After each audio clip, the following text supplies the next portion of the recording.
Thanks, Julian. So there's one thing that strikes fear in the heart of many an instiller, and that's this. You're starting a new project. A new project can mean many different things at Instil. It's probably going to mean a new client, new people, new technologies. And those are all things that keep our job really interesting, but you can't help but ask yourself a few questions. Will they like me? Will they like serverless? Oh no, what if they're going to make me use Azure?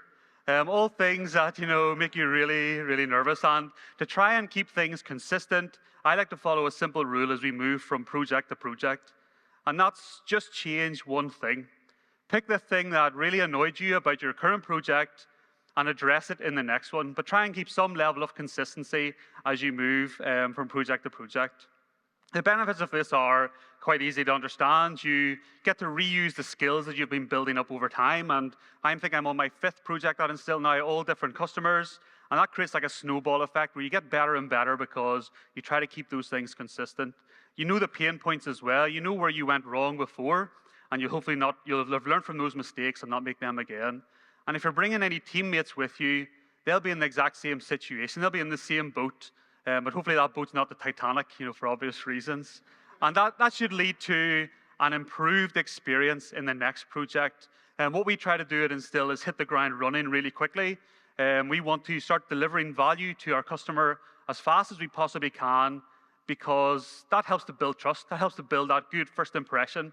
And I believe that serverless is a real enabler of that. Last year at Serverless Days Belfast, I shared the story of Stroll. Stroll is a car insurance website in Northern Ireland. It's actually now across the United Kingdom. And Stroll was awesome. It was serverless in AWS. We made heavy use of direct integrations between AppSync and DynamoDB. And we built a really nice integration testing framework that tested against deployed resources in the cloud. But as we move from Stroll onto our next project, what would be the one thing that we would change? Where had we went wrong? Well, the first thing that we would do is do a huge Kubernetes rewrite. No, I'm only joking. We're going to stick with the serverless stuff. We love the serverless architecture of Stroll, and that was the one unanimous thing that none of us would have changed. The things we would have changed are more down to the structure of our project itself.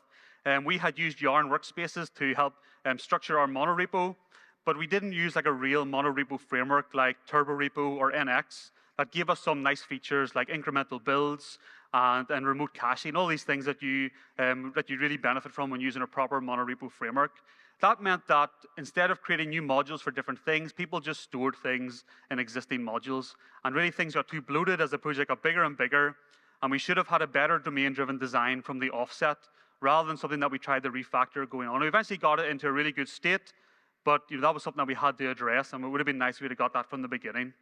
So starting my new project, I'd taken these lessons learned, things that we were going to address, and I was full of community builder spirit. I joined a call with our new client, they're called Trafalgar Tickets, joined a call with the CTO, and he dropped a bombshell on me. We're not using AWS.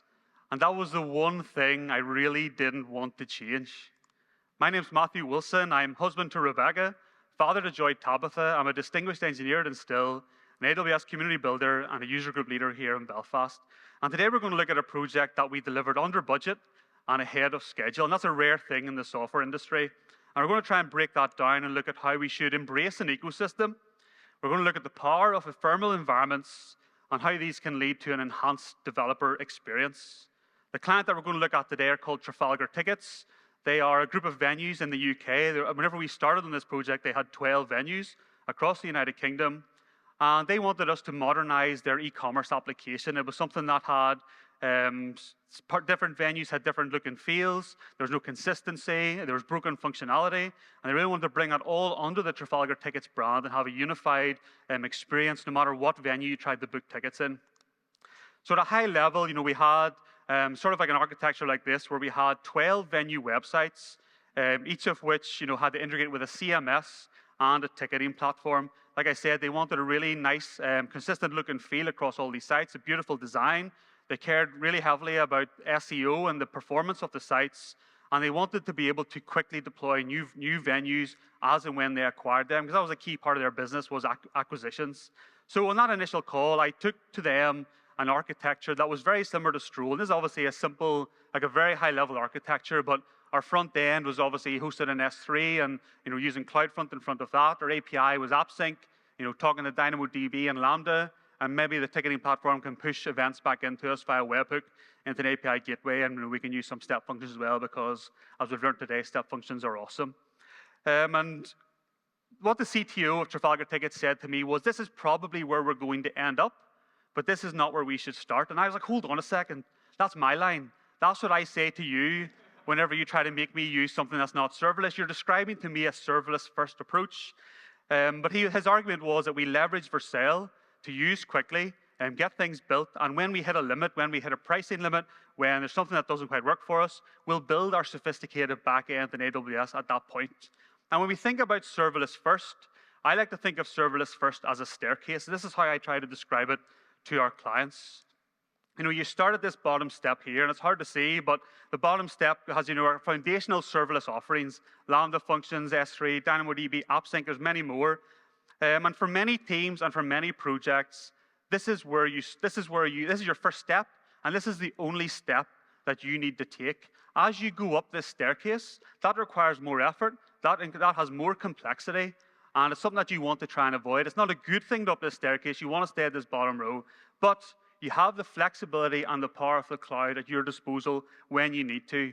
And I will say eventually you reach the very top and you can do a DHH and just totally exit the cloud entirely and fall off the other end of that staircase.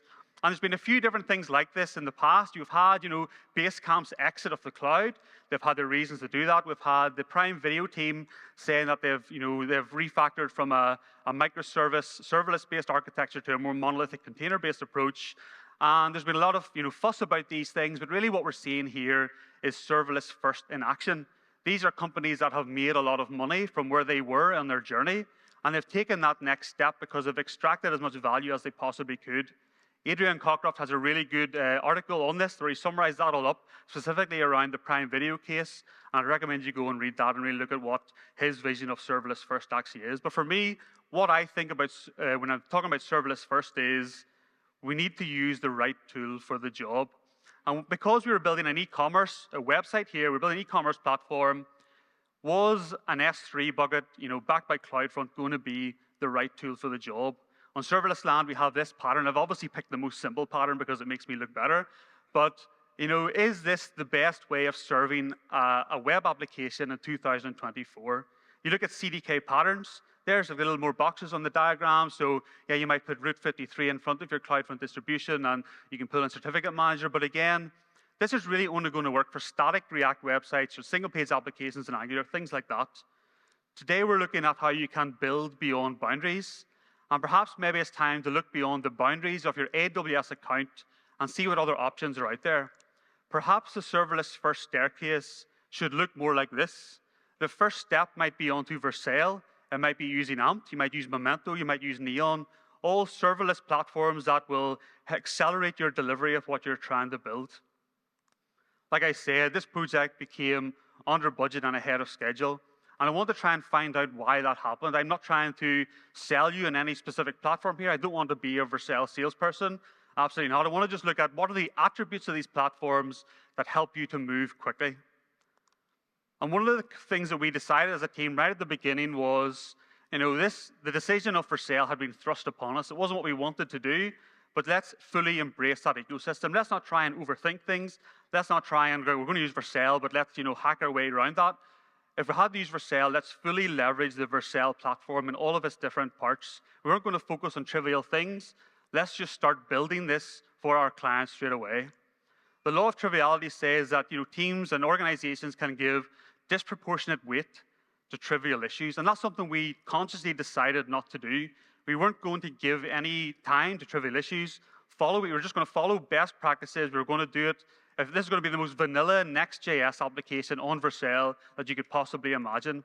So we fully embraced the Vercel and Next.js ecosystem, and Connor's going to give us an introduction to this today, but for anybody who's not aware, Next.js is a web framework that you can build React sites, but it gives you some nice functionality on top of that, like server-side rendering and things like that. Vercel is a platform as a service. Many people perceive this to be an evil company, especially if you're in the front-end community, but I'm not in the front-end community, so I don't really care.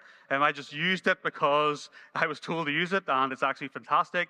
And the last one there is TurboRepo. TurboRepo is a mono-repo framework, also developed by Vercel. Works really nicely with Vercel and Next.js, and it's written in Rust, so that keeps Luciano happy and James happy as well. And that was one of the lessons that we learned from Stroll. Let's use a mono-repo framework from the beginning. Let's get all the benefits of that, and let's just get going and build this. We wanted to focus on the user and not focus on trivial things. The State of DevOps report last year said that teams with a strong user focus have a 40% higher organizational performance. And that's really what we wanted to do. We wanted to be a high-performing team here. We didn't want to get bogged down.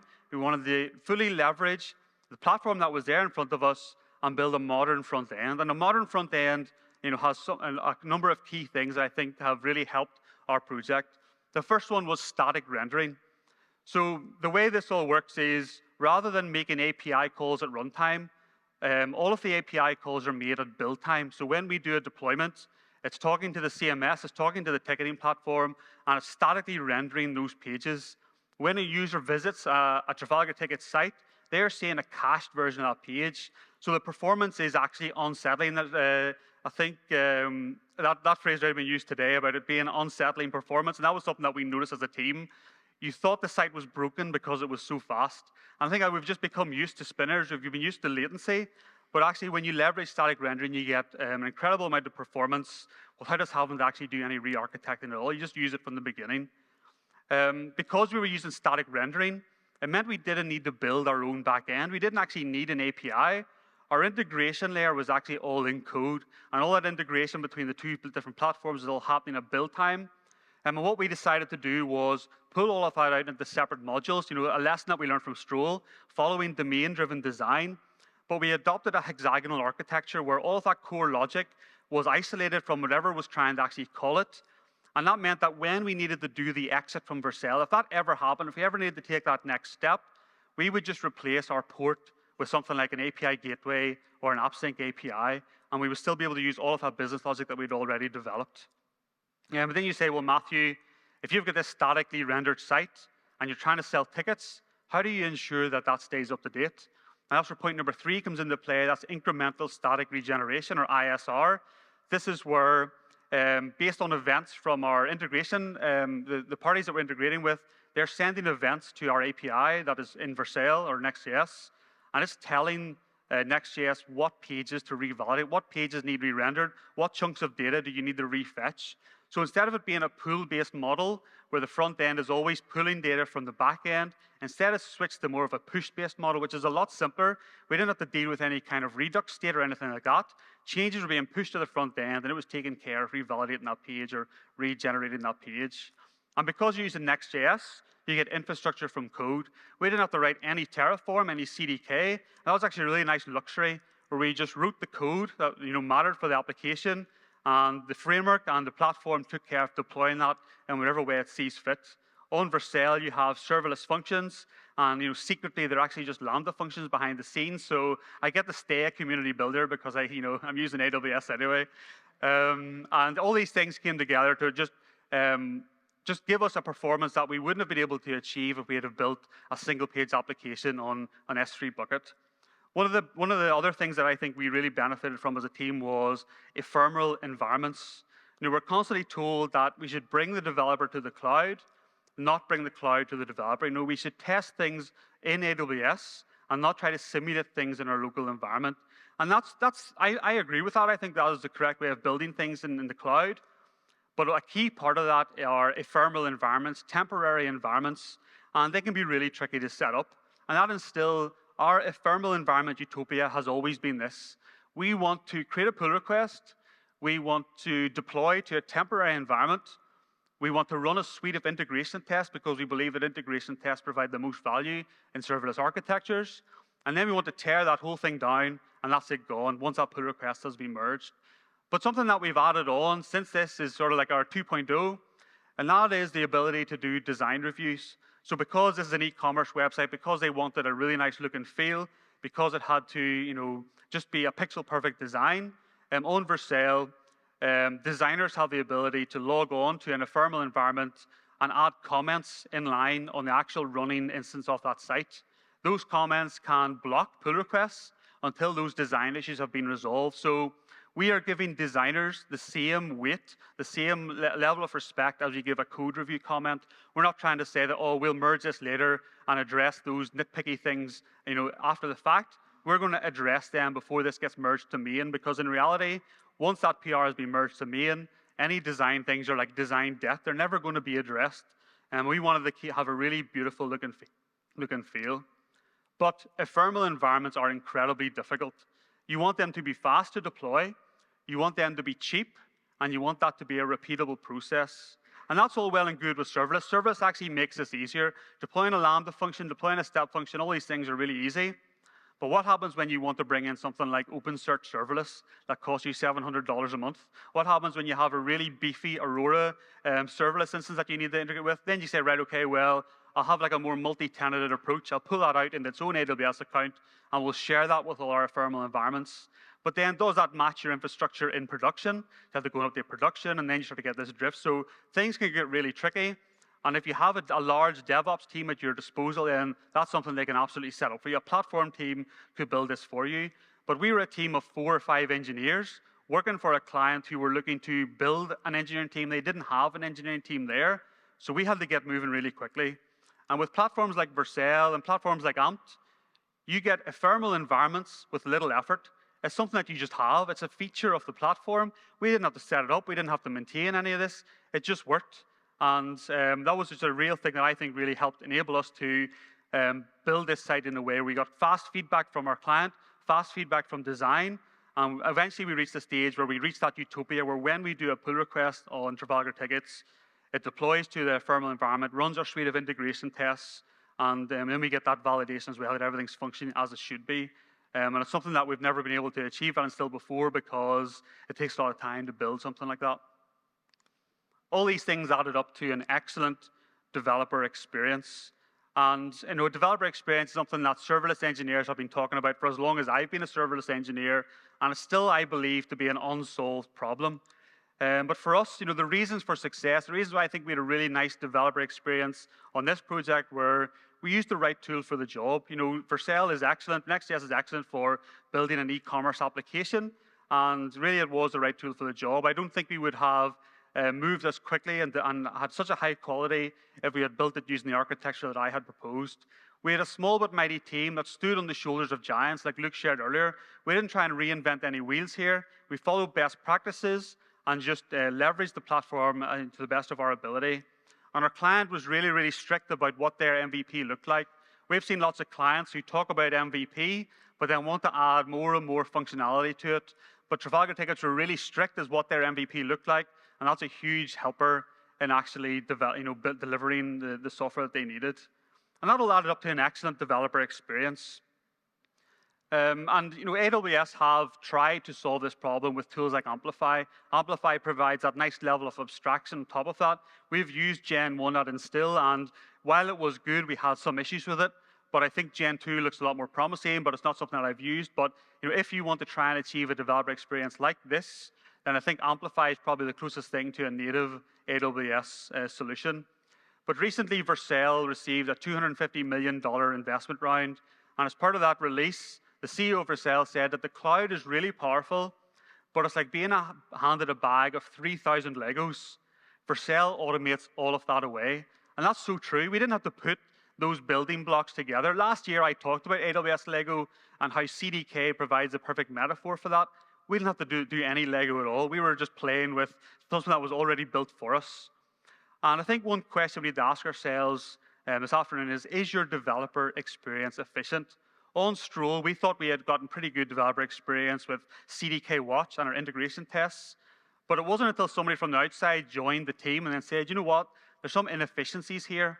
And I think that we, as engineers, are sometimes tolerating a really poor developer experience just because it's something that you're familiar with. You can move pretty quickly out of familiarity, but imagine how much faster you could move if you used a platform that was designed to enable you. Connor talked about SST. SST looks really promising in actually delivering that. You've got Amplify, Vercel, Ampt, all these different tools at our disposal.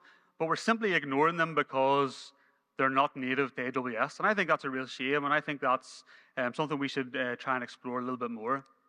But as we come to a close, I just wanted to share some patterns for adoption. If you wanted to bring something like Vercel into your projects, and what sort of ways could you get that to work? So the first way is what we obviously did for Trafalgar Tickets, the all-in approach. I think this works brilliantly for a small team. I think it works really well if you've got simple integrations. And I think it's particularly useful in an e-commerce and a situation where SEO is really important. One of the requirements in our project was that we didn't want to drop our SEO rankings. So I mean we had to be really careful about how we built this site. In a recent report by Deloitte, it's called Milliseconds Make Millions, they surveyed that based on a 0.1 second natural mobile site speed improvement, they observed that it had a direct correlation to improved funnel progression and a positive change in the number of page views and conversion rates. And that's, you think that 0.1 second isn't really a big deal, but if you read the rest of that report, you'll see that it makes a significant difference to the organizations in which they base this report on. For Trafalgar Tickets, what they saw was a 30% increase in conversion rate. We didn't make them change the shows that they were putting on in the venues. They didn't do anything to the venues at all. They simply changed the venue e-commerce platform, and that had a positive impact on their business. And I believe the part of that is just the sheer performance of the site itself.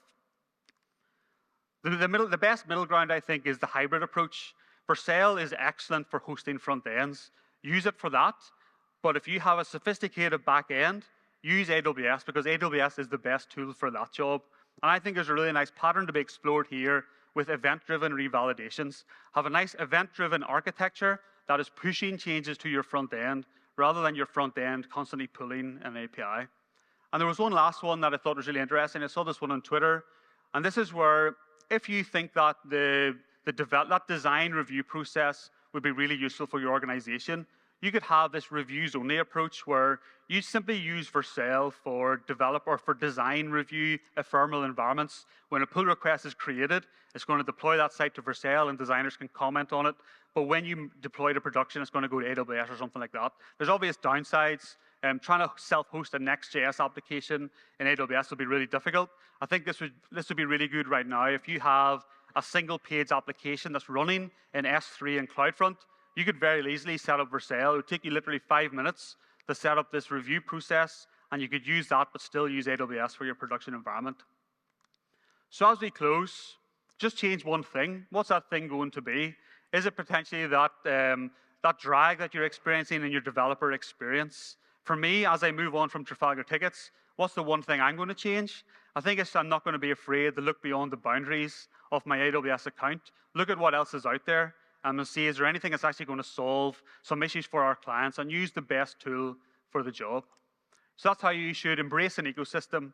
It's the power of ephemeral environments and how that leads to an enhanced developer experience. And thank you very much.